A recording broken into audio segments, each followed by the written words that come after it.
si quieres iniciamos la conversa. Lo arrancamos con tus inicios. ¿Cómo llegaste al mundo del montaje?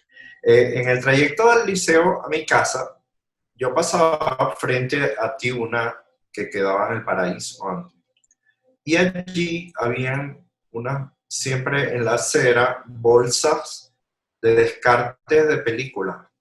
Y ahí sí fue como yo empecé a agarrar pedacitos de película, me los llevaba a la casa y empecé a averiguar cómo funcionaba el cine y todo eso. Y no sé, tipo 14 años más o menos. Y ahí me entraron unas ganas de hacer cine desde esa edad. Cuando yo entré a estudiar diseño gráfico no había una sola escuela de cine en Venezuela. O sea, estamos hablando de hace unos, ¿qué? Como 45 años, una cosa así. No había ni una sola. Entonces, bueno, yo estudié diseño gráfico y después fue que fui a estudiar en Los Ángeles, en Loyola, una, hacer un major de cine que en la universidad me dieron el chance de no ir a pregrado, sino a posgrado de una, porque vieron que los estudios de diseño eran muy completos. Y me dieron, nada, hice una maestría en cine. Y allí, como pasa en todas las escuelas, uno participa de todas las películas que están haciendo por allí. Hice todos los roles, como hacen todos los estudiantes en las escuelas. Y terminé editando varias películas. Y entonces, todo esto es Super 8 y 16. Cero video. No Claro, existían las computadoras todavía. Échale bola. todo en moviola, Este, en todo flatbed, ¿no? movió. No, ni siquiera. Movió las verticales. Las de Ah, 16 milímetros eran movió las verticales y las de Super 8 eran dos de estos con un visorcito en el medio, ¿no? El visorcito y este, cuando presentamos una de las películas en la clase, el profesor dijo el comentario fue que dijo que quien quiera que había editado eso tenía tricky fingers, o sea, que era habilidoso con los dedos, ¿no? Y a partir de ahí me empezaron a mí a decir tricky fingers en la escuela de cine. Y, y yo descubrí, bueno, como uno va pasando por todos los puestos de hacer películas, cámara, todo, sonido, todo. Descubrí que, bueno, tenía un cierto talento para editar y ya descubrí eso. Pues. Y más adelante, en Venezuela, fue que empecé a trabajar profesionalmente, a ser pagado por eso, pero en la escuela hice bastante. en la escuela normalmente son pocos mi experiencia, ¿no? En la escuela de cine que son pocos los que se interesan por el montaje. Incluso he visto algunos con talento, así como te pasó a ti, que no lo toman nunca es como la meta a seguir en la carrera, siempre están buscando dirección o dirección de fotografía. Todos quieren ser director y después presidente. Yo creo que allí mi búsqueda era aprender a contar historias. Y para eso, en la escuela esa, me pusieron a escribir mucho, a escribir. Tuve chances de dirigir mis proyectos. Y bueno, todo eso fue experiencia para aprender a contar historias, que era lo que yo quería realmente.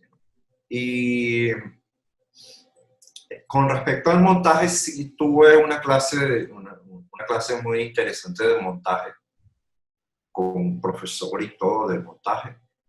Y en esa época las escuelas de Estados Unidos, las escuelas de cine, a los alumnos de montaje los ponían a hacer siempre una misma escena de una serie que se llamaba Gunsmoke, o sea, la ley del revólver. Y esa escena quedó como, se hizo famosa y quedó para la historia de las escuelas de cine, por ejemplo, en los cubículos de edición de mi escuela estaban escritas en las paredes variaciones de los diálogos de la escena, o sea, eso se volvió una tradición en los estudiantes de montaje. Yo hice mi escena de Gunsmoke en 16 milímetros, editada en una moviola vertical, pues. Cuando llegaste a Venezuela, ¿en qué área En- comenzaste? ¿Comenzaste publicidad? ¿Comenzaste en televisión? ¿O ya y entraste a a mí cine? yo conocí a Alfredo Anzola. No, no, yo comencé porque Alfredo Anzola, para empezar, antes de irme a Estados Unidos ya yo había trabajado como camarógrafo en un corto de Alberto Monteagudo que se llama El 4 de Ojalata. Y allí actué como operador de una cámara con la que se estaba grabando animaciones en plastilina. Pero después cuando regreso, yo trabajé en Cine 68 haciendo asistente de los directores de fotografía en una película que ellos estaban haciendo inmediatamente y que yo después, y yo llegué pues. Y mi primer trabajo, yo me acerqué a Manuel de Pedro, Cochano, conocí a la persona que me contrató por primera vez a editar y fue un pequeño documental en 16 de un luthier que se llama, que fabrica violines y entonces era el proceso de hacer violines. Y con ese trabajo empecé yo a editar. A mí me gusta mucho y de ahí no paré. O sea, empecé a hacer películas y películas y todas en moviola, un buen tiempo. Y toda esta experiencia de moviola fue la que me dio el oficio más rudo. Pa. O sea, no hay nada como estar tirado en cuatro patas debajo de la Steenbeck o de la Prevost, tratando de conseguir pedacitos que no guardaste bien y tienes que volver a pegar en la película. Bueno, esa experiencia de trabajar con cintas películas te dan una buena base, ¿no? Como editor. Y justamente ahora que hablas de eso, ¿qué tan importante fue para ti aprender antes de que llegara al sistema no lineal la organización? Porque yo sí, mi generación arrancó ya trabajando o con o con el videotape ya con la computadora. Pero tú que tuviste la oportunidad de arrancar con el celuloide, ¿qué tan importante era la organización? Así como todavía se mantiene, ser un tipo muy organizado, un editor muy organizado en el trabajo, pero ¿eso te Y trajo alguna ese, habilidad que no tiene el que nunca manipuló el celuloide? qué bueno, mira, la respuesta es que la organización es muy importante porque en esa época del trabajo con cinta, eh, tú a todos los pedacitos que cortabas tenías que anotarle con el lápiz de cera la claqueta, chamo, porque si no, no sabías de dónde venía ese pedacito, ¿no? Y siempre tenía que haber un gente llevando los rollos de descarte en orden, porque si no, nada, y teníamos unos cuadernotes donde se iba anotando todo, los números de llave y todas las cosas, porque de verdad que ahí sí había que tener mucha organización. Y eso sí me ayudó a mí en los proyectos posteriores, incluso ya con los proyectos en los editores no lineales se pueden volver un infierno también, porque si no llevas orden, si no llevas orden, eso es un lío eh, debido a la cantidad de cosas que van pasando a lo largo de los procesos. ¿Cuál es tu estrategia cuando llegas cuando te contratan para editar y te llega tu material? ¿Cuál es tu estrategia de organización? Normalmente lo haces tú solo, tienes un asistente, y cuál sería esa fórmula tuya para organizar el material. Al trabajar en Moviola sí necesitas un asistente obligado, pero en editores no lineales a veces me gusta hacer ese trabajo yo, de sincronizar, porque vas familiarizándote con el material, lo vas viendo y eso simplemente estás perdiendo tiempo por un lado, pero ganando por otro. O sea, no me molesta eso, hacer eso, porque ayuda a conocer el material. ¿Qué pasa cuando tú tienes un asistente que te hace premontaje? Que tú lo agarras y tú no sabes qué es lo que hay, qué es lo que ese asistente descartó y qué es lo que hay, qué es lo que no hay. Y entonces esa incertidumbre, a mí no me gusta mucho eso. A mí me gusta saber que estoy usando todas las piezas del rompecabezas que que hagan falta. Entonces, volver para atrás atrás de un trabajo que hizo otro es más difícil que volver para atrás en el trabajo que hiciste tú mismo. Porque tú dices, ah, sí, verdad, mira, en ese plano al final hay una cosa que me puede servir.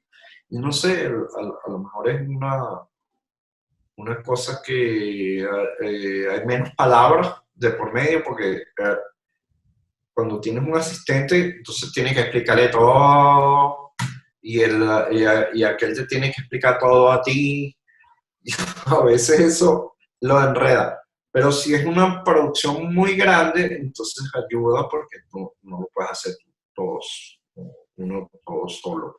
He escuchado entrevistas de grandes editores que cuando tienen el asistente normalmente le dan una pauta, sobre todo más allá de lo que es sincronización, tal como dices tú, todos quieren observar todo el material bruto porque no quieren perderse nada, pero sí he escuchado que tienen pautas de cómo quieren el material organizado, o sea, ellos ponen los beams con unos nombres, algunos usan escenas, otros usan por personajes, en fin, ahí no hay una regla en cuanto a esa organización, pero sí son como bastante rutinarios en la manera de organizar, siendo solos o normalmente son con asistentes en estas grandes producciones. ¿Te pasa a ti lo mismo? ¿Tienes una misma rutina de organización, eh, Sí. si el material es ficción o el material es documental? Tengo una rutina y es porque uno se va volviendo como hábitos, ¿no? Hábitos que vas viendo que, fulanito de tal también usa eso, yo me voy a copiar esta cosa que ha resultado cómoda y fácil y buena y todo. Por ejemplo, aquí en México son muy cuidadosos con la nomenclatura para identificar los clips que vienen por millones. O sea, el problema de las ediciones de la era digital es que los clips vienen por millones y se duplican y se triplican y si tú no llevas control de eso, la cosa se puede volver un infierno y eso es una necesidad. Yo, por los momentos, en los procesos iniciales, me gusta mantener el orden de rodaje. Por ejemplo, organizar todo de acuerdo a los días de rodaje, porque eso te mantiene un orden al cual quisieras probablemente regresar en algún momento para saber que X toma fue hecha primero cuál de las tomas fue hecha primero y ese orden se mantiene en los bins originales donde hace la sincronización y todo. Y es, siempre las claquetas siempre tienen la fecha y, su nomenclatura va por el guión, que es una especie de orden de historia. Pero una vez que tú cumples esa primera etapa de sincronización y revisión y todo eso, cuando empiezas a editar escenas, las empiezas a hacer quizás por el orden de la historia y no necesariamente en ese orden. Podrías empezar por algo que consideras que es más fácil o más difícil para entrarle a la cosa, a los personajes. Pero las escenas son las que van organizadas en el orden del guión. Y el orden del guión no necesariamente es el orden de la historia o del discurso que vas a editar luego. Pero ¿qué método tengo yo? Yo en mi timeline, yo tengo mi match frame que, que te lleva siempre a la fuente, y la fuente está organizada en el orden de rodaje y no en el orden de las secuencias. El orden en este caso es lo más importante. Desde el punto de vista mecánico, del flujo de trabajo, el orden es indispensable. Y mucho cuidado con la nomenclatura. Sobre todo por el digital, ¿no? Sí, El cambio digital obliga a, a un mayor orden, a una mayor vigilancia del material, porque se graba mucho más y en producción tienden a ser más desprolijo de lo que se era con el celuloide, ¿no? ¿Eso te ha hecho cambiar algunas rutinas de organización o más bien se te ha convertido en un dolor de cabeza la llegada cuando llegó el digital? no, el digital es un dolor de cabeza porque se perdió el rigor en los rodajes completamente. O sea, un director de cine antes tenía que ser muy conciso, ruedas cámaras, haces la escena y corta y ya.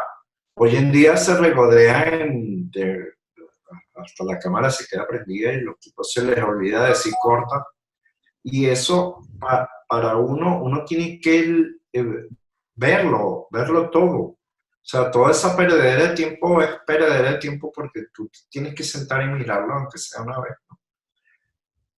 Entonces, es mayor la cantidad de horas y tiempo y días que pasas haciendo esa revisión inicial de tiempo. Yo llegué a tener un trabajo que habían 90 horas de material bruto, entonces en la reunión con los socios, estando el director ahí, les dije, ¿ustedes saben cuánto se tarda uno en mirar, nada más mirar 90 horas? 90 horas son 2 semanas y media, sin Claro, editar ni nada, es nada más mirando eso. solamente la observación, que es importante, que es un proceso importantísimo en el montaje, la primera observación, esa primera mirada que le das emocional como si fueras la audiencia, porque es una mirada virgen que Claro. tienes sobre el material. Y es la única y última vez que te pasa. Cuando esa mirada virgen que dice, la única vez que te pasa y tienes que estar pendiente de lo que sientes con eso que viste, pues. Porque después te habitúas o lo que sea y ya no, más nunca vuelves a sentir lo mismo. ¿Tú eres de la idea de que el editor nunca debe visitar el set cuando se está grabando, sobre todo en ficción? ¿O te parece que no debería ser algo tan estricto? No, yo sí creo, yo creo que el editor debe saber lo más posible de todo. O sea, primero que debe conocer muy bien el guión y debe estar consciente de todo lo que el guión va a ser cambiado durante el rodaje por distintas razones. Esas modificaciones que se hacen en el rodaje al guión. Puede haber en estos casos un- una necesidad de estar en el guión, por, estar en el rodaje por muchas razones. Porque a veces incluso tú tienes alguna opinión que dar en el rodaje en ciertas escenas que son críticas y ya. Pero el editor no debe estar metido en el rodaje haciéndole el trabajo al director, ni mucho menos, y eso no debe ser.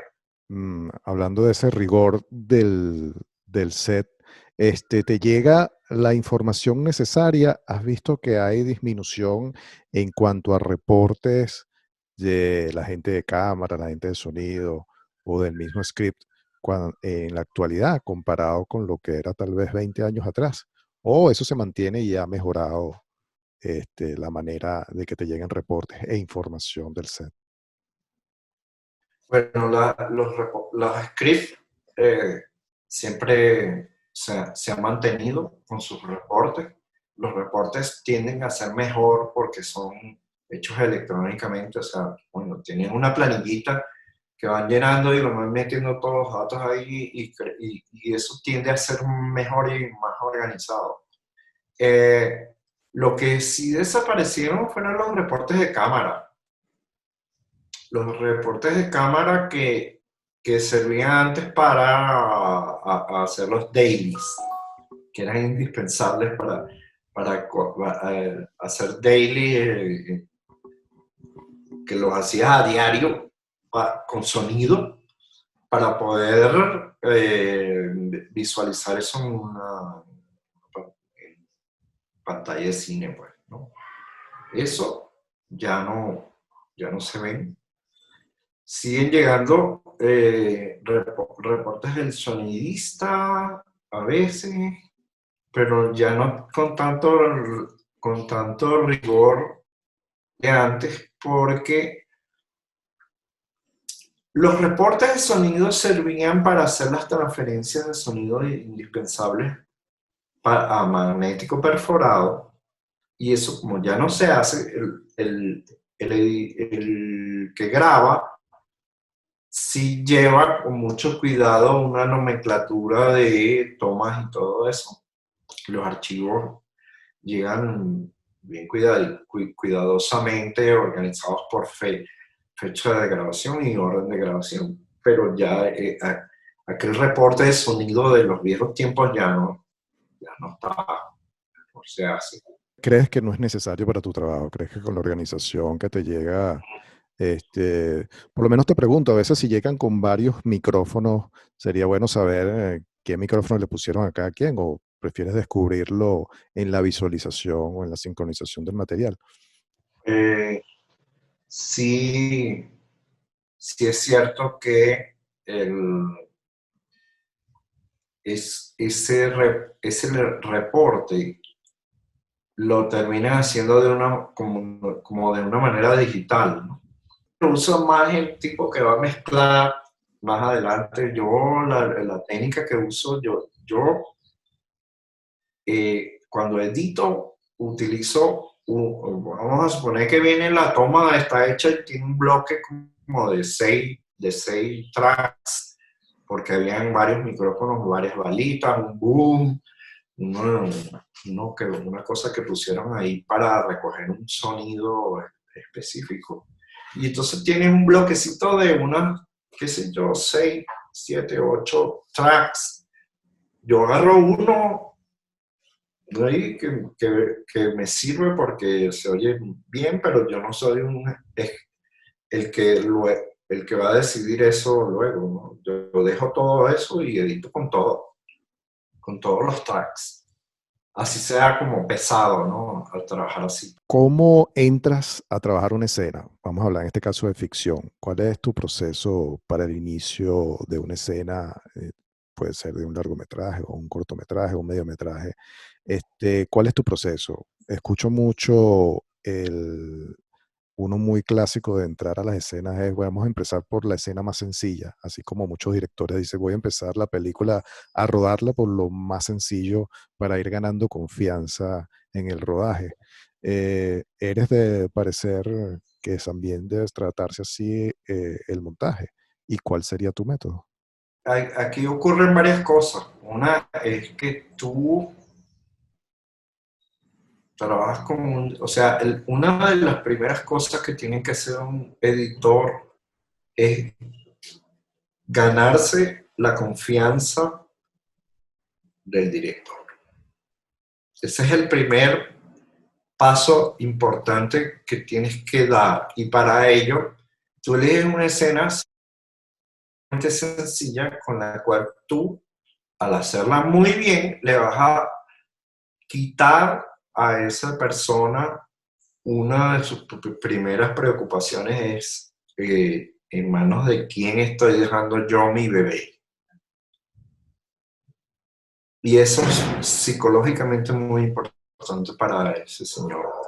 Entonces tú agarras una escena bonita, que puede ser vistosa o tal, y que, y que no sea muy complicada, y se le editas muy bien, y el tipo inmediatamente baja la guardia, se siente confiado y dice, este señor sí va a poder editar mi película.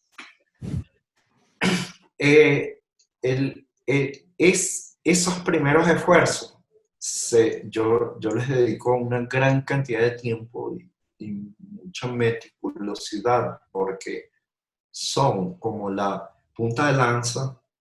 Después el director se relaja todo, y no sé, 15 días después es que empieza a mirar a escenas editadas y ahí premontaje, al método que uno prefiera usar, ¿no? Pero el, el segundo, la segunda etapa de esta relación entre el director y el editor es que te lo tienes que sacar de encima.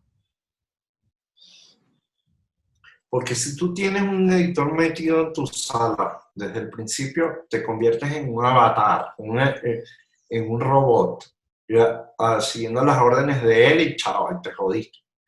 Entonces, ¿cómo funciona eso? Tú tienes que, de una manera muy elegante, lo más elegantemente posible, decirle que se va, que tú necesitas 3 semanas para editar la mayor cantidad de escenas posibles, y después él viene y mira y se empieza ese trabajo en donde hay... Pero cuando arranca el proceso tú tienes todas las desventajas y el director tiene todas las ventajas. Él se sabe su película de arriba abajo y sabe cómo la quiere editar y todo. Si él no te da un chance de un par de semanas o 3 semanas para tú agarrar vuelo y situarte en una situación más parecida a la que él está. Entonces ahí empieza un diálogo mucho más enriquecedor, pues. Y eventualmente, ¿qué pasa? Que hacia los finales del proceso, tú como editor terminas sabiendo más de la película que él, porque ahora sí tú eres el que te sabes todo de arriba abajo y con pelo, con todo lo que hay en cuanto a imagen y sonido de la película. Entonces, ¿qué termina pasando? Que los directores terminan preguntándote con confianza, oye, y no hay otro diálogo mejor ahí, tal. Entonces tú le dices, no, ya yo miré todo y este es. Y empieza esta cosa de ir depositando en ti una confianza que te tienes que ganar. Esa es parte importante del trabajo que Sí, tiene que hay ser el un editor. juego político importante. Y te iba a preguntar justo sobre esta relación director-editor.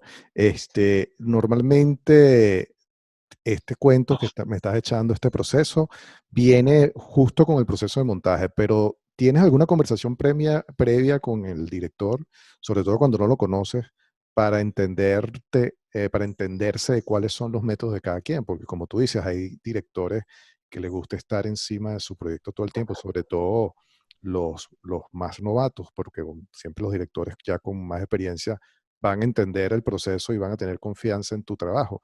Y además porque ya te conocen.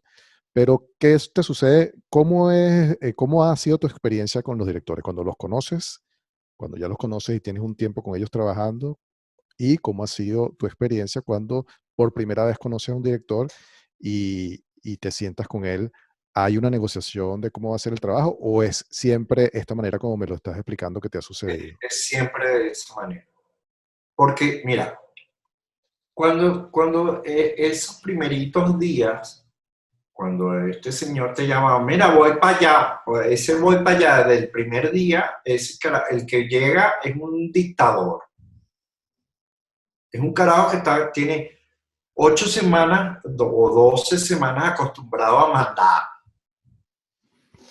Claro, Entonces ese día no haces nada. O sea, ese día te sientas, hablas, tomas café y, y empieza un proceso de como bajarle a ese señor eso, para entender que tú, tú no estás trabajando, el metamensaje es algo así como que tú no estás trabajando con una especie de súbdito y yo te mando porque te estoy pagando por eso, que también está subyacente.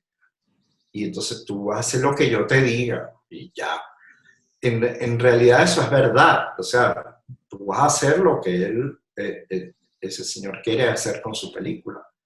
Pero al nivelarte con él, empieza un diálogo más sincero entre dos creadores y no entre una cosa jerárquica de que yo mando y tú obedeces. Tú, y esto te pasa incluso con los directores con que has tenido un largo trabajo, con que has tenido bastante confianza y unos cuantos trabajos hechos juntos también. sí, sí también pasa, pero a medida que pasa el tiempo y te conocen, entonces ya el miedo es menor, o sea, los temores son menores, ¿no? Me acuerdo clarito que pasaba con la gente de los comerciales, allá en Canal 1, y que se hacían muchos. Bueno, los directores cuando ya me conocían llegaban y se tiraban en el sofá por allá a esperar que yo armara algo basado en un guión o te decían unas pautas ahí de, mira, vamos a hacer esto con 3 planos y chao, se iban a tomar café. O sea, era una cosa que implicaba cierta confianza en ti. Pero cuando una persona te está conociendo por primera vez, ese señor viene a defender su bebé. Es como que tú sacas el bebé del retén y se lo das a un señor desconocido, ¿no? Claro, Entonces y ahí sí, está una actitud de cuidado que yo voy a defender mi vaina y, ¿entiendes? y en esa defensa, sí, sí, no sé, totalmente. Esa experiencia de todos los editores con varios años siempre han tenido un cuento bastante interesante en eso que tú dices de ese bebé, pero ¿no has encontrado que la defensa del espectador, la defensa de esa historia, de ese bebé que se está desarrollando, como dicen mucho, la película tiene su propia vida, ese defensor de esa vida, de esa historia, termina siendo el editor? ¿Te ha pasado eso? O no solamente si te ha pasado, o eso lo entiende el director cuando está trabajando contigo, que tú no estás luchando con él por una lucha de ego, sino tú estás tratando de darle a la película las mejores oportunidades para que esa historia se cuente mejor y la audiencia Para, se para, enganche con para ella. eso sirve, para eso sirve esa primera escena que te dije. claro, Porque eso despeja la duda, esta duda de que este pana de mi trabajo, lo mejor que se puede hacer, y lo entiende así, y para eso se hace esta primera escena muy trabajada, muy elaborada, en donde te vas a romper el coco para que eso quede lo mejor, va a ser la mejor opción posible a partir del material que hay. Y eso, créeme, funciona como una pastilla que tranquiliza las expectativas del director. Y la otra es que en algún momento del proyecto, mucho más adelante, el director empieza a convertirse en en el enemigo de su propia película. Porque muchas veces empieza, sobre todo la gente que no tiene mucha seguridad en sí mismo, entonces quieren hacer modificaciones que ya empiezan como, que no saben cómo, en otras palabras, no saben cuándo parar. Quieren seguir haciendo modificaciones que ya no van a mejorar la cosa. Entonces ahí es donde empieza también uno, para ese momento ya tiene más respeto. Y entonces, a subir la voz un poquito y hacerles entender que, oye, ten cuidado con esto. Por lo menos en el caso mío, yo soy una persona que necesita que me expliquen por qué vienen los cambios y esta nueva versión que quieres hacer. Porque si a la semana pasada, hasta la semana pasada teníamos esta estructura, ahora a qué se debe el cambio. Y tienes que explicar, digamos, entender. Yo no quiero nunca trabajar en una cosa que no entiendo. claro, y Pero se debe también a la naturaleza del mercado que trabajamos en Latinoamérica en general, casi todos, creo yo, que, que el director es realmente un realizador de un cine de autor, no está dentro de un mercado al que responde a una gran compañía como pasa tal vez en Norteamérica, tal vez en Inglaterra o Hindú, tal vez, ¿no? Que responde ya a la responsabilidad a un productor y un productor ejecutivo y a un estudio que está persiguiendo el resultado de ese trabajo, sino que lo hace más complicado para el montador trabajar con esta persona, como tú dices, con su bebé, que el único que va a responder al producto final es él, o sea, el famoso Final Cut lo tiene él y más nadie. Entonces ahí hay qué experiencias has encontrado de madurez para poder lidiar con ese personaje, en esas inseguridades, para demostrarle que no es un problema de ego, sino es para mejorar, para que la película realmente quede por buen camino. hay un momento en que los argumentos se acaban, los argumentos míos como editor se acaban. Y es cuando uno entra en el ámbito, en esta umbral del estilo. Ya cuando las cosas son un asunto de estilo, ahí pierdes toda autoridad porque a partir de ahí no hay ninguna regla, tú no puedes sacar un libro que diga, mira, yo quiero que tú pongas una flor, un plano de una flor en medio de esta escena. Es una cosa de estilo en la que ya se acaban los argumentos. O sea, eh, eh, entre gustos y colores, ahí no hay regla. Y ahí es donde empieza uno a entender, ok, esta película va por este lado porque ese es el estilo del autor también, ¿no? Es un autor, y entonces no hay un productor. O sea, yo sí tenía que lidiar en los casos que estuve en las novelas con un aparato burocrático grande, ¿no? Entonces, al cubículo te venía a visitar qué sé yo, el director, y venía también el productor, y también venía el vicepresidente de dramático, y cada uno con una exigencia distinta, ¿no? Y entonces ahí también hay una cosa que aprendes a torear. Mi técnica fue siempre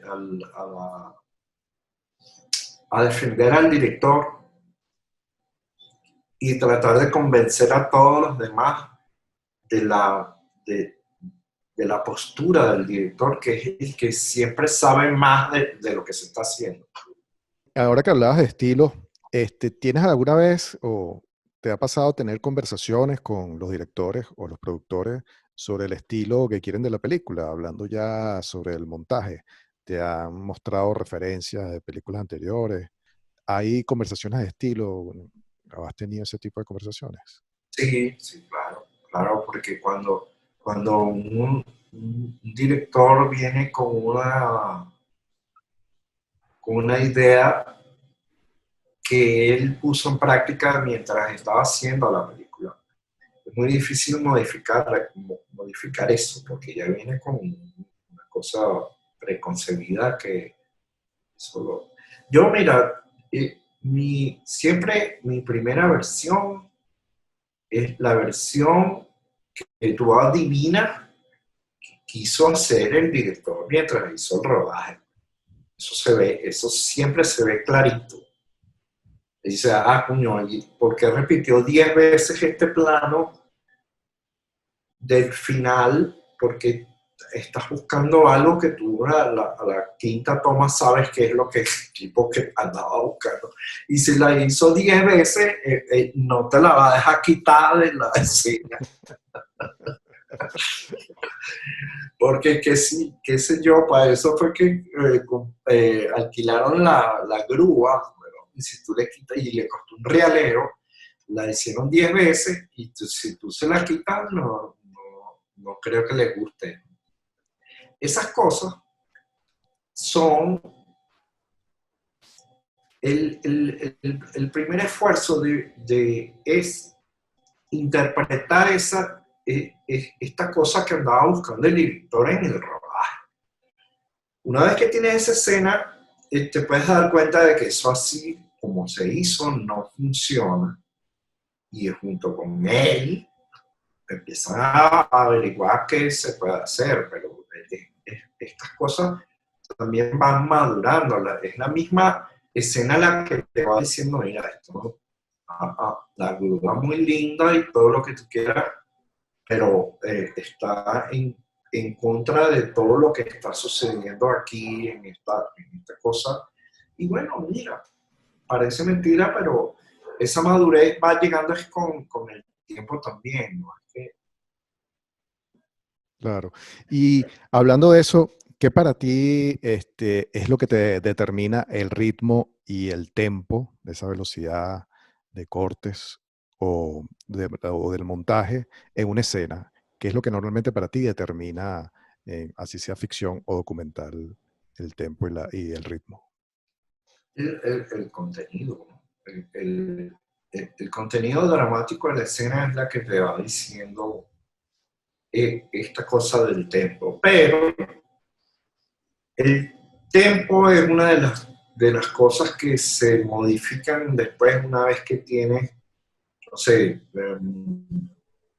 2 horas y media de una película que debe durar 100 minutos y que le está durando 4 horas, y entonces dice, el tempo con que se hizo toda esta historia fue muy lento, y entonces hay que empezar a modificar. Pero uno no puede llegar a estas decisiones de ritmo si no hiciste la película entera, y a partir de ahí dices, el ritmo viene dado por una razón dramática, ¿no? Es dado por la función que tiene esa escena desde el punto de vista dramático, como si fuera una pieza de una maquinaria. Uno cuando editas la versión como fue filmada, porque esa es inicialmente la intención de hacerla. Generalmente esas escenas quedan demasiado largas y cuando juntas y la película tiene 4 horas, entonces empiezas a modificar todo, pero en principio es un paso que es inevitable, que es editar las escenas generalmente quedan demasiado largas la primera vez que lo haces y en la noche te vas a las 11 de la noche con una escena que tú creías que eso está buenísimo y cuando llegas al día siguiente a las 10 de la mañana eh, eh, te das cuenta que hay que sacarle medio minuto a la escena, ¿no? Este, también el tiempo influye en lo que uno percibe, el tiempo. O sea, las escenas hay que dejarlas como reposar varios días y cuando a los 3 días, cuando la vuelves a ver, te das cuenta de que tienes una percepción distinta. Entonces, fíjate qué pasa. Todos los, todos los creadores, los seres creadores, necesitan ese trabajo de guardar un rato la escena para que los 3 días que la ves cambia tu percepción. Eso, hacer eso te puede ayudar una persona como el director, que viene con la mente fresca y entonces te va a decir lo mismo que vas a ver tú 3 días después, te lo dice de uno. A veces el director es una buena ayuda para eso. Pues. ¿Qué tanta libertad te da el director para modificar las cosas que tú crees que están bien o mal en la película? Como quitar por completo una escena porque crees que esto, dentro de ese ritmo que estabas hablando, todos esos eventos, ese ritmo de eventos uno tras el otro, pues esta escena ya no está funcionando porque le quita ritmo, le quita tiempo o simplemente hace perder a la audiencia. Y más allá de que tengas esa conversación con el director, a lo mejor esa idea la tienes tú, pero el director no opina lo mismo. ¿Hay libertad en ese momento o se impone su cargo como director sobre tu trabajo como montador? No, sí, sí, sí. Yo creo que ahí hay un efecto que uno nunca debe forzar algo. Si tú quieres sacar una escena de la película, tú tienes que invitarle un café al carajo primero. Y tienes que fajarte 15 minutos a explicar por qué coño crees tú que la escena debe salir. O sea, eso no es. O sea, nadie te da eh, ese, ese derecho. A menos que estés en una producción como una telenovela donde sí te lo dan. Sí te dan ese. Porque la novela no se puede dar el lujo de parar. Entonces tienes que producir un capítulo diario y chao, ¿no? Entonces ahí, dadas estas razones, tú puedes llegar al punto de decir, esta escena no la voy a meter porque tiene muchos defectos, no, no va a servir, nunca voy a poder hacer que esta broma sirva. Y más adelante, 3 días después, vienen a reclamarte que porque no pusiste la escena. El mecanismo de la burocracia, de las autoridades de la broma va y viene y te lo reclaman, pero ya es tarde para arreglar eso. En cambio, con una película, el director es un autor, como tú mismo lo dices, y nada, tú no le puedes sacar eso, porque además estás quitándole la escena al director y también se la estás quitando al guionista.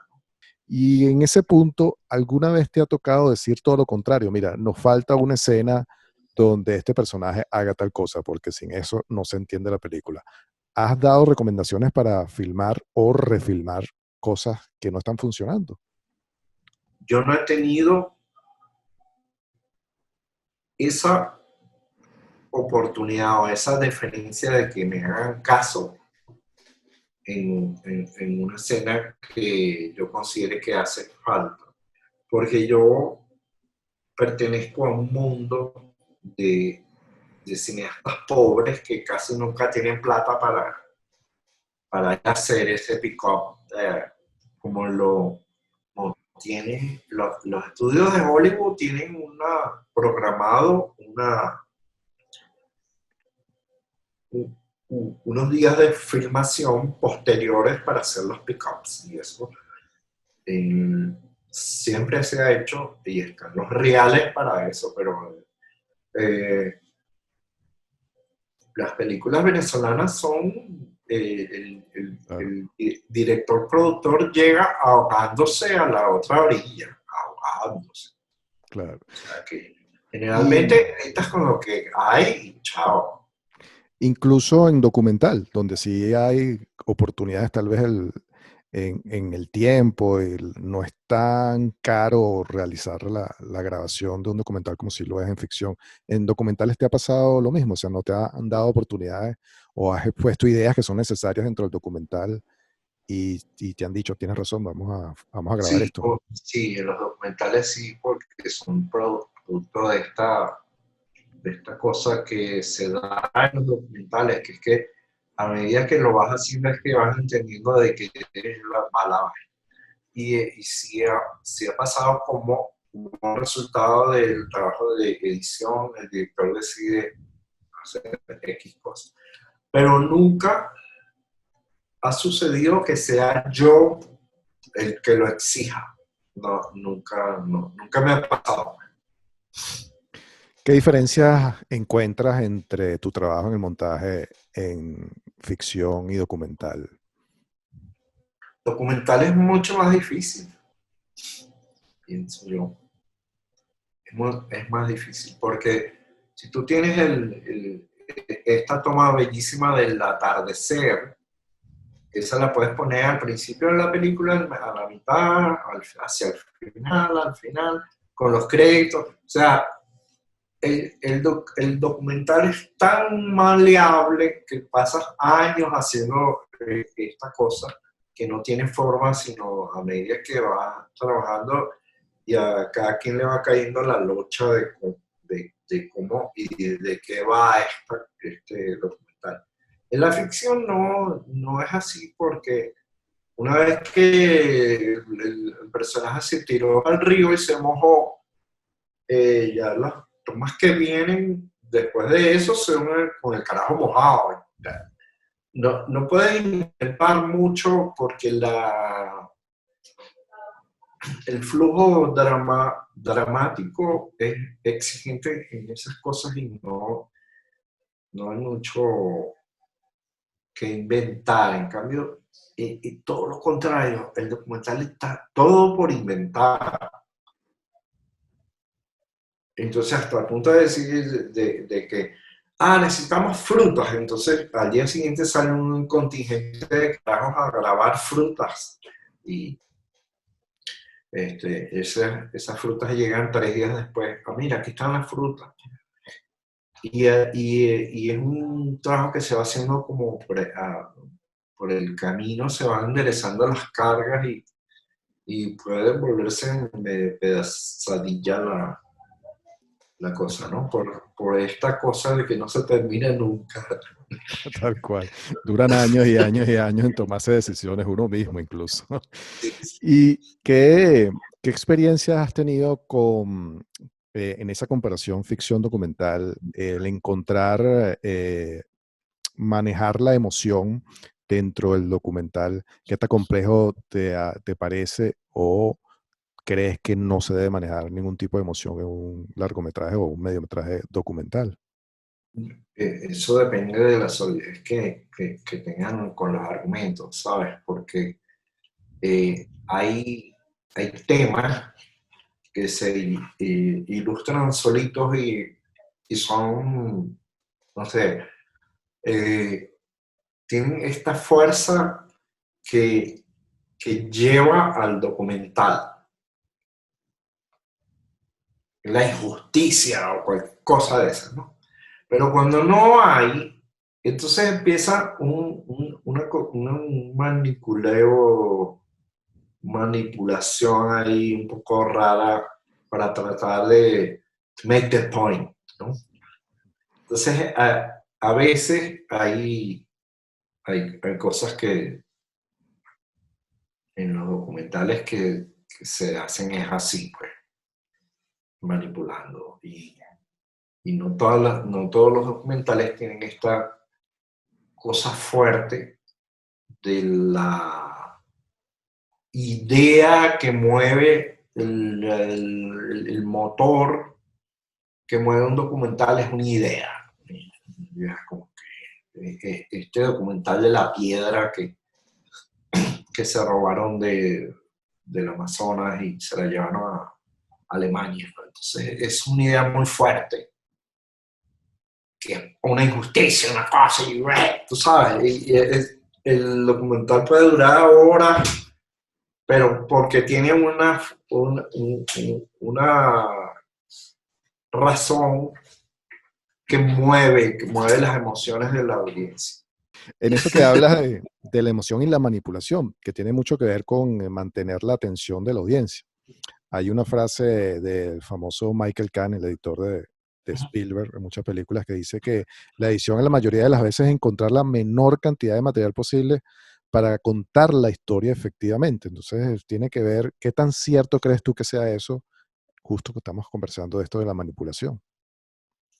Bueno, mira, eh, esa es una de las grandes herramientas de Hollywood. O sea, y es como aplica para los escritores, los directores y los editores. Ser eficiente contando algo. O sea, lo escribes en el guión con la menor cantidad de palabras posible, los diálogos tienen la menor cantidad de frases posible, los tiros de cámara son la menor cantidad posible y la edición decir lo mismo en la misma cantidad, en la menor cantidad de segundos posible. Ese es uno de los grandes eh, axiomas que se aplican en Hollywood y carajos como Spielberg, que son expertos manipuladores muy buenos, por cierto, aplican eso. La eficiencia al contar es una cosa que ayuda a que a que la audiencia se mantenga en una especie de nivel de emoción, porque le estás suministrando información, acciones, emociones, que en un periodo de tiempo más corto, y eso es lo que hace que la cosa sea emotiva, divertida y todo eso. Los europeos tienen un approach un poco diferente a eso, son más contemplativos, una cosa de la escuela francesa se tarda, una escena de la escuela francesa se tarda el doble de la que hace este Spielberg, ¿no? Y si es un sueco como Ingmar Bergman, la escena dura 4 veces más, porque es otra, y Kurosawa, por ejemplo, ¿no? El carajo se toma su tiempo para que la cosa quede bien en un trasfondo de tiempo que él considera que como debe ser, y se la toma y ya. En cambio, esto Estos no, estos tienen una cultura de que vamos a cortar todo.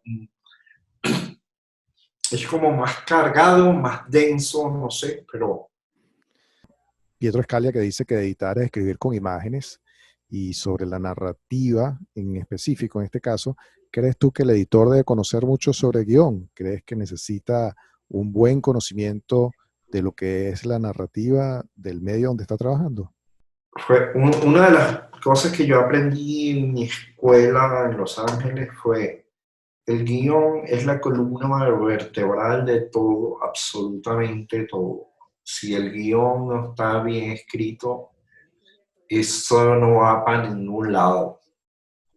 Y todo el gran esfuerzo que se hace es para lograr eso, para, para lograr eso.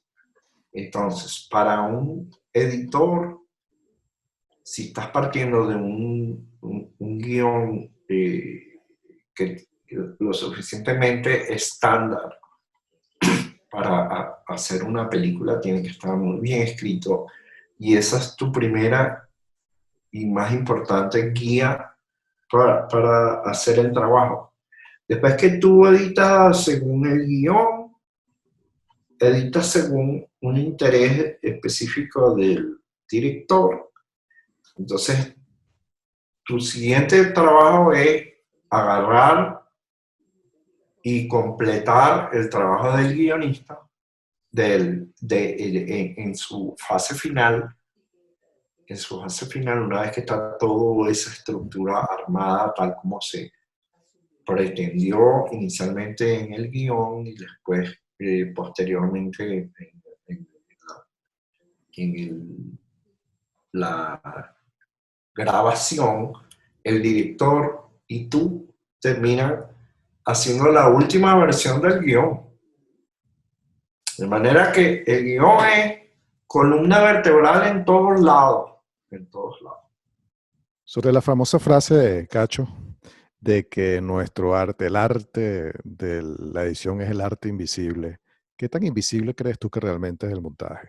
Invisible debe ser la mayor parte de las veces. Porque si estamos hablando del drama, ¿verdad? Si estamos hablando de drama, de drama y de escenas y y, y con personajes que tienen emociones, como, eh, como decía March, olvídate de todo lo demás y se queda con las emociones al final.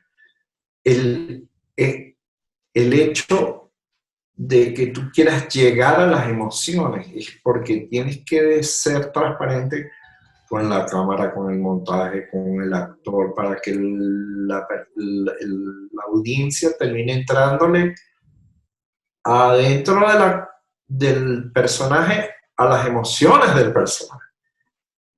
Pero entonces, si tú vas a querer hacer una escena de esta y llenarla de cortes que no sirven o movimientos de cámara o lo que le pongas a eso, lo que vas a entorpecer ese.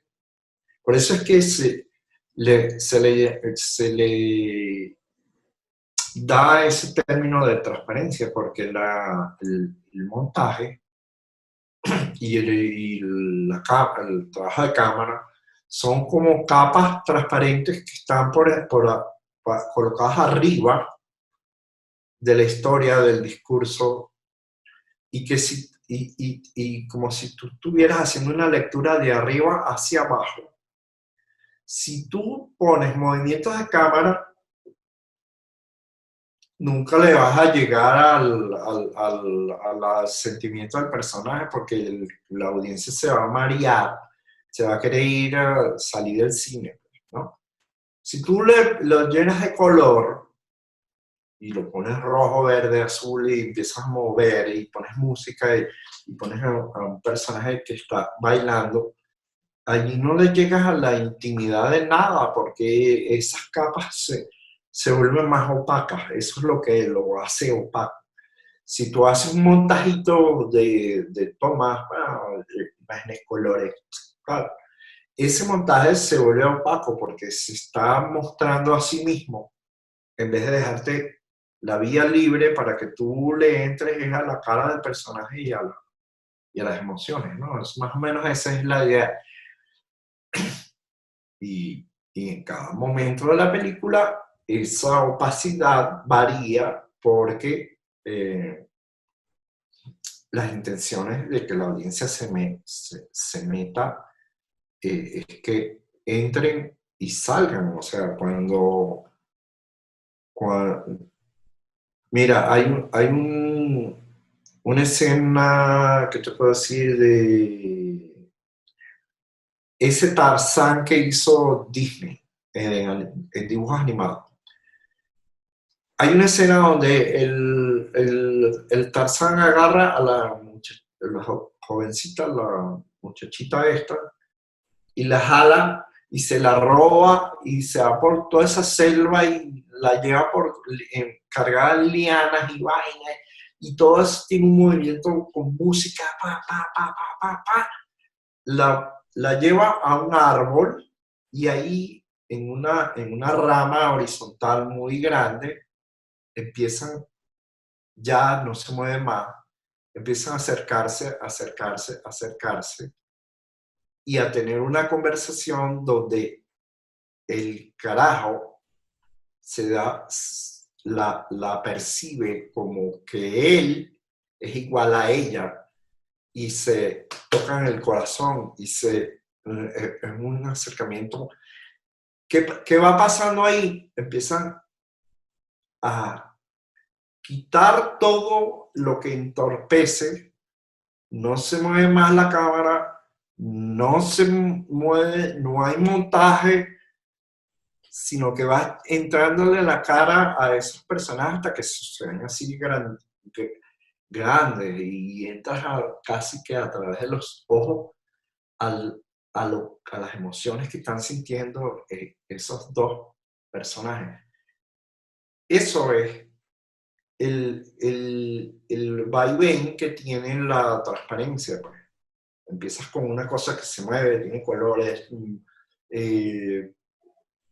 como una especie de tobogán que tiene la audiencia. Esos valores de plano que nos van a transmitir una idea, una emoción, ¿cuántas veces tienes tú la oportunidad de tomar la decisión, más allá de lo grabado, lo filmado, de qué valor de plano voy a poner acá para dar esa emoción? Te doy un ejemplo. Ayer estaba escuchando una entrevista, estaba leyendo una entrevista, un director de una serie, donde la escena era que dos personajes se abrazan y es el momento íntimo donde por fin se están reconociendo como humanos, ¿no? Porque se han reconocido como profesionales durante todo el capítulo y en ese momento por fin hay un momento de ese toque de humanidad, de te entiendo, empatizo contigo. Lo que normalmente sucede en una escena como esa, como la describes de Tarzán, es que vamos siempre a un primer plano, entramos en la intimidad de estas personas, ¿no?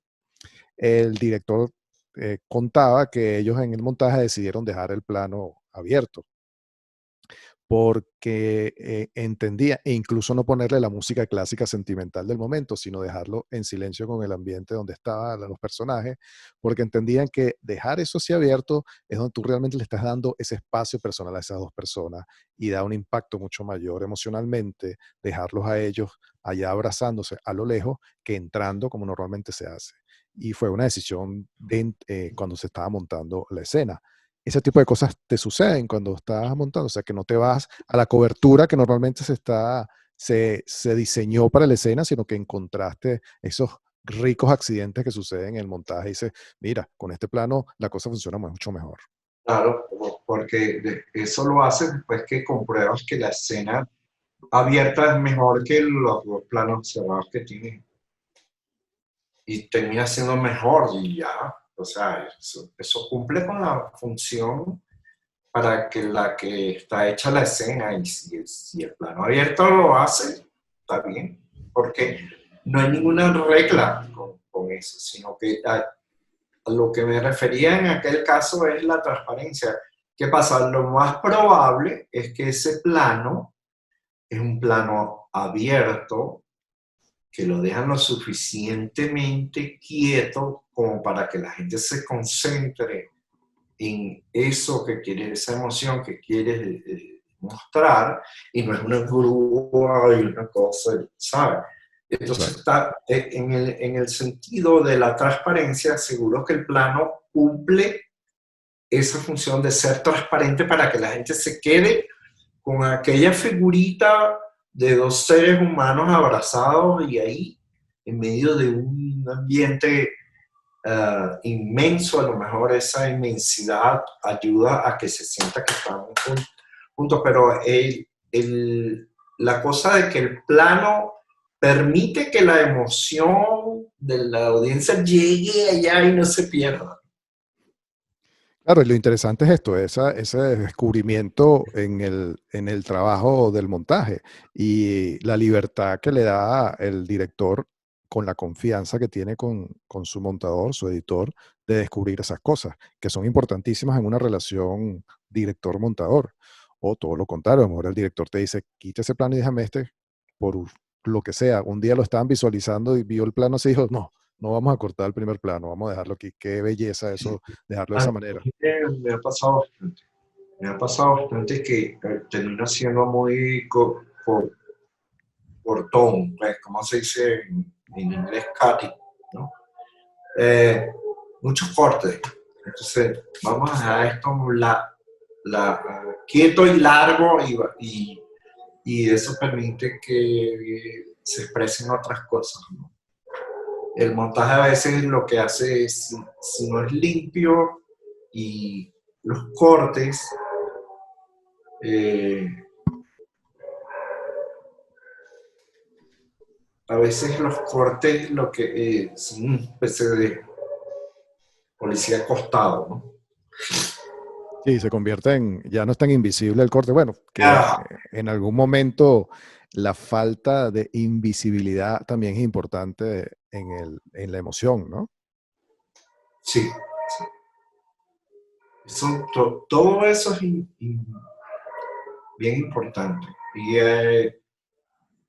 la tradición en Hollywood, por ejemplo, es la del corte lo más invisible posible, precisamente porque no quieren que se me inmiscuya en esas cosas. Entonces, debe ser una especie de cambio subliminal, que la gente a veces ni lo percibe. Ay, mira, se cambiaron de plano, pero está tan bien hecho que no entorpece para nada. Ayer estaba viendo una serie que precisamente se llama Hollywood, y había una escena y yo decía, coño, pero qué es lo raro que tiene esto. Nada, pana. Al cabo de un rato, entendí que era que no respetaron el eje. Y entonces eran dos personajes que se están hablando y están uno frente al otro, pero entonces estaban los dos de este lado. Entonces cuando cortaba, era malo. O sea, te sentías mal, es una cosa extraña que tú dices, coño, la verdad es que este asunto de los ejes sí es importante porque me sacó. Yo no veo televisión cuando voy a divertirme, chamo, yo no estoy haciendo análisis de nada. Yo Claro, veo eres un espectador más, claro, sí. Si no, sí, si no nos sí. volvemos locos. Y después de viejo, menos. Que yo no quiero, ya yo no quiero hacer análisis de eso para los estudiantes de la escuela de arte. Sí, tal cual. Sí, ya no me interesa esa. Pero ayer me sacó. Decía, pero ¿qué es lo que está molestando aquí? Ya va. Eso. Un corte de jaque mate, porque a veces los editores no tienen más nada y tienen que hacerlo así y chao. Jaque mate y luego se ve mal. Claro, pero con un propósito, del que te sienta, que te mueva una emoción, pues no está hecho, no fue un error, no es el clásico, No, yo eh, creo que es un error. tú crees que fue un error y que no Yo creo fue hecho para que te sintieras mal en la película, porque hay muchos casos donde el eje no se respeta y siempre salen los muchachos con sus canales en YouTube hablando de, ah, mira, aquí se equivocaron en el eje o qué sé yo, o cortaron aquí mal, no, pero está hecho ex profeso. La idea es de que esto te cause una incomodidad. Ah, bueno, tendría que volver a ver si eso era lo que estaba pasando. Pero mira, me sacó completamente de la escena, pues, ese fenómeno. Y el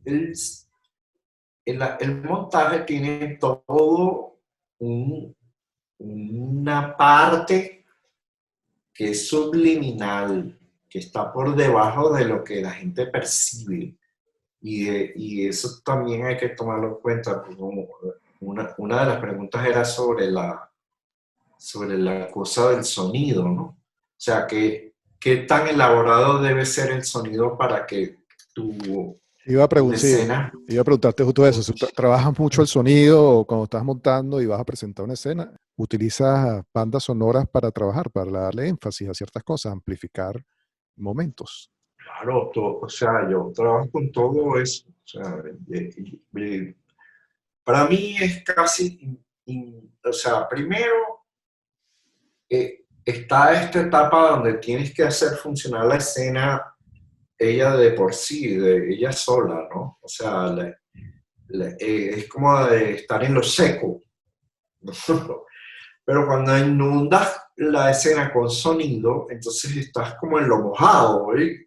Todo fluye mejor porque el sonido ayuda enormemente a que las cosas se perciban mejor, ¿no?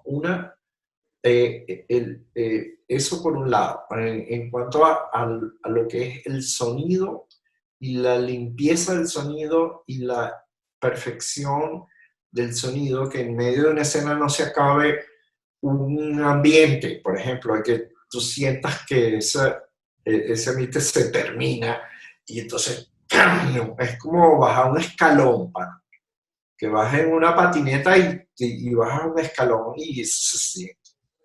Ese tipo de cosas no deben ocurrir en una escena, entonces tiene que estar todo limpiecito, bien editadito, con todos los efectos posibles que puedas tener a la mano para que enriquecer esa percepción que estás haciendo, porque, como te dije, hay todo una fase una parte de la percepción que es subliminal y que tú no entiendes por qué no te gustó algo y era que estaba sonando mal y eso no es una cuenta que saca la audiencia. La audiencia tiene muy poco, mira, el 10% está bastante consciente de lo que estabas viendo y escuchando, pero hay un 90% de lo que tú percibes que no lo estás procesando, es un fenómeno subliminal.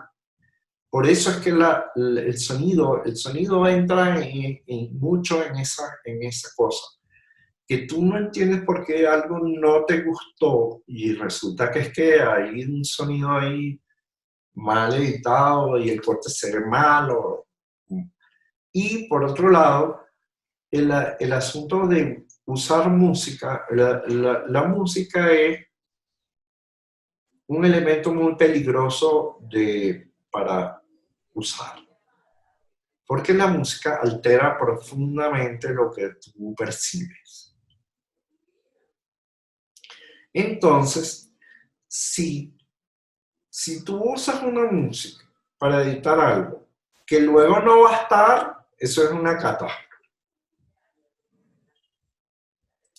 Porque la música actúa como el terreno, que es un ejemplo que logré conseguir un día para decirle a la coordinadora de postproducción de RCTV. Si tú, la música es como un terreno sobre el cual tú haces una casa, que es tu edición. Editaste, se ve bellísimo porque la secuencia va muy bien con esa música que tú usaste para editar. Se la llevan y más tarde le cambian la música y es como que a tu casa le cambiaran el terreno. esas casas se caen, porque estaba hecha, montada arriba de otro, fundada arriba de otro terreno. Entonces, si la música que tú vas a usar no es definitiva, es peligrosísimo, peligrosísimo, porque además todos los que ven la vaina se habitúan y el día que esa música no esté ahí y viene un músico y haga el intento de hacer algo como eso y no sirve, eso es una mierda. Eso, no, eso es malísimo. So, ahí va el asunto con la música. Hay que tener mucho cuidado. La música tiene un don de mover emociones a un nivel importante. A un nivel importante. O sea, si tú quieres hacerle trampa a tu director, tú le metes una música a tu escena y eso va a quedar bello, bello. Pero Sí, eso es una trampa. es una trampa, es una muletilla muy peligrosa. Sí. Sobre todo si esa música después no tiene licencia, ¿dónde va esto? Sí, es peligroso y hay gente, lo he visto, lo he vivido. Y como tú dices, después el músico intenta imitar eso y es un desastre. Hay que dejarlo, que él haga su trabajo creativo y que consiga algo mejor de que lo que logramos, que a veces sucede y a veces no. 50 y 50 va eso, pero sí es delicado. Ahora, no hay mejor regalo para un editor que es que le traigan una música antes de tiempo para que él edite con esa vaina y después esa música vaya a quedar. Eso Claro, para un editor es buenísimo porque sí.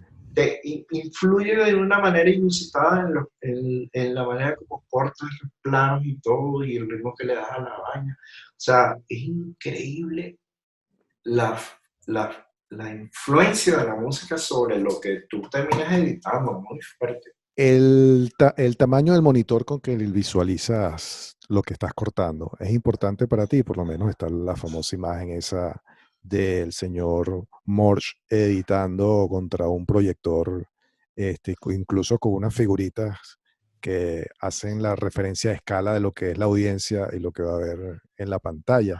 ¿Es importante para ti hay algún, cuando ves el montaje en una, sobre todo cuando vamos a cine, ves el montaje en la pantalla de tu computador o el monitor que tienes de referencia y después cuando lo ves en la pantalla de cine te impacta? ¿Es importante ese cambio de tamaño en la visualización? Claro, claro. O sea, mi, no sé, mi gran ilusión es agarrar editar adentro de un cine, ¿no? O sea, llevar mi Avid, pegarlo de un Christie y editar ahí adentro de esa vaina. Eso debe ser Eh, maravilloso hacer eso. ¿Qué tal? ¿Crees alguna otra idea que quieras comentar? ¿O que crees Eh, que se nos escapó? una idea interesante que, que me ha venido a mí con los años, ¿no? De hacer muchos proyectos. Es, es la idea de que el montaje no es muy difícil de evaluar. O sea, eso que hace un jurado de un festival que dice, bueno, el mejor montaje es de fulanito, evaluando una especie como de resultado final. Y resulta que el montaje es un proceso, es una trayectoria. Si, por darte una especie de referencia geográfica, si si el punto final, como decir, el resultado final está en la Plaza Bolívar de Caracas. La trayectoria es llegar a la Plaza Bolívar de Caracas, pero a veces el editor no llega a la Plaza Bolívar. que es como decir, la versión óptima del trabajo es la Plaza Bolívar de Caracas, sino que, coño, viniendo de Maracay, el tipo llegó a Tazón. Pero lo más importante de todo esto es que el proceso arranca en qué lugar te lo deja el director. Porque si el director te deja todo en Maracay, tú le tienes que echar bola de Maracay, pasas por Tazón y ¡pácata! Llegas a la Plaza Bolívar de Caracas con toda tu dignidad. Pero si el director te lo deja en Barquisimeto, tiene que echarle bola, pasa por Valencia, por Maracay, por Tazón, para llegar a la Plaza Bolívar de Caracas. Entonces, muchas veces esa trayectoria no te deja llegar a la solución óptima, porque Claro. esa es una cosa que la gente cuando evalúa no toma en cuenta una trayectoria que está escondida, que nunca va a poder ver. ¿De dónde partió todo esto para llegar a esto que tenemos? Por eso es que evaluar un proceso de montaje es difícil. Pero cuando tú dices evaluarlo, es posible que hemos tenido un débil eslabón de producción donde el editor hizo una obra de arte casi que de la nada, consiguió Y ese nadie se da diamante en cuenta de eso. bruto y el tipo no gana su Oscar, ni, sino se lo ganó el otro, donde filmó Spielberg, que filma Exacto. muy bien, que, no, que ese se fue en patineta por la bajada de Tazón, ese ni siquiera llegó Exacto. de Maracay. Una de las cosas más difíciles que me ha tocado a mí fue en ese primer trabajo de montaje, ese documentalito que se llamaba Duende de Madera. Matías Herrera es el luthier que hace los violines. Y estuvo muy filmado de una manera muy desordenada y ellos tuvieron la ocasión de grabar el primer violinista de la Orquesta Sinfónica de Venezuela para aquella época, Maurice Hasson, en su violín, lo grabaron y no le pusieron clap ni nada. Y entonces había, no sé, 25 tomas de Maurice Hasson tocando su violín y yo pasé cerca de 2 meses, no sé cuántas horas diarias.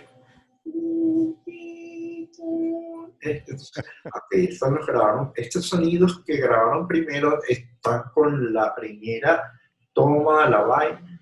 A los 2 meses tenía mi vaina Sincronizada. sincronizada. Anécdota, como 4 semanas después llega Maurice Hasson a visitar a Guachano. ¿Y qué tal? El tipo, nada más de ver,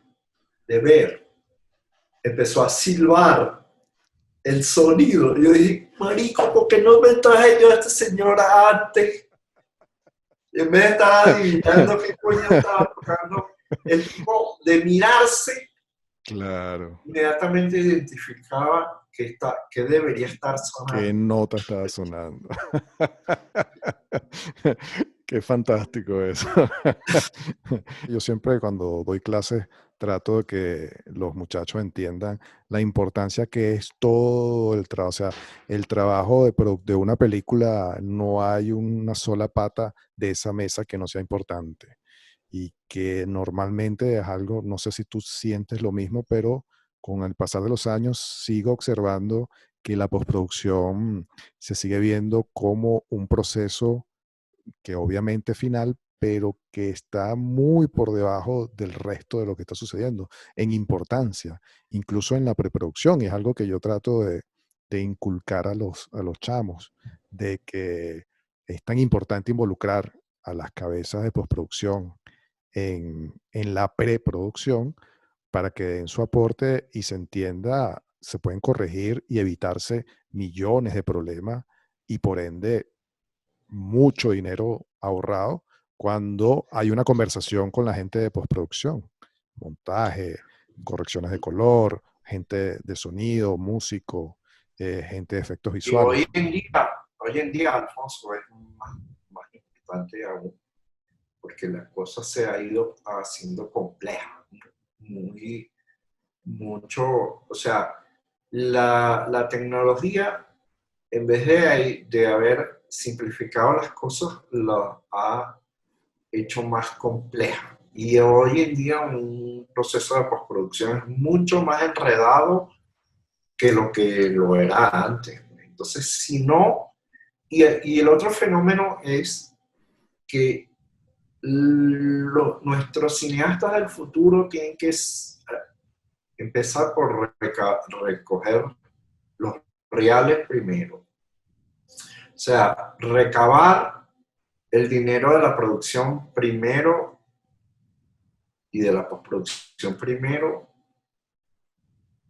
porque si no vamos a seguir haciendo un cine de pobre que no va para ningún lado. O sea, tú puedes hacer una película con un iPhone y ya, pero si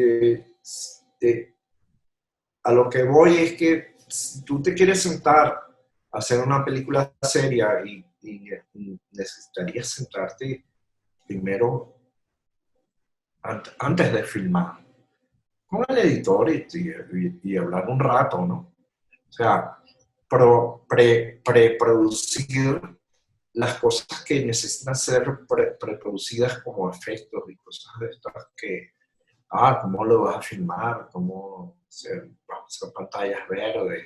¿Qué es lo que verdaderamente nos interesa de esta cosa? Bueno, sí, vamos a usar una parte de esto, lo haremos en postproducción y se arregla en postproducción, pero una cosa concertada, ¿no? No es esta cosa medio loca de hacer una película por hacer una película y eso no sirve, no lleva a ningún lado. En ese aspecto, Sí, nuestro cine ha ido evolucionando bastante. Pues hoy en día hay productores. Antes no había productores, antes había directores productores que se creían o buenos productores que creían directores, o buenos directores que se creían productores. Entonces, alguna de las dos patas cojeaba y por lo menos hoy en día hay productores, pero esto es una evolución en la que tenemos que llegar. Tiene que haber una industria saludable. Cuando una persona se mete a hacer una película, tiene que tener el presupuesto de algo que te permita llegar a algo. bueno, Cacho, un placer, pana, por Bueno, esta vale, conversa. qué bueno que tenemos esta entrevista otra vez. Si algo falla, la volvemos a hacer, chamo. No, no, no va a fallar, no, no va a fallar. Ya esta quedó perfecta. Va a quedar perfecta y la vamos a poder montar en las redes sociales de la sociedad y espero que todo el mundo la pueda disfrutar, todo tu conocimiento y tu experiencia y tu sabiduría. Así que bueno, chévere que sigamos compartiendo esas cosas y adelante. Seguro, Cacho. Un placer, pana. Bueno, un abrazo, pues. Saludos, abrazo. Nos vemos pronto.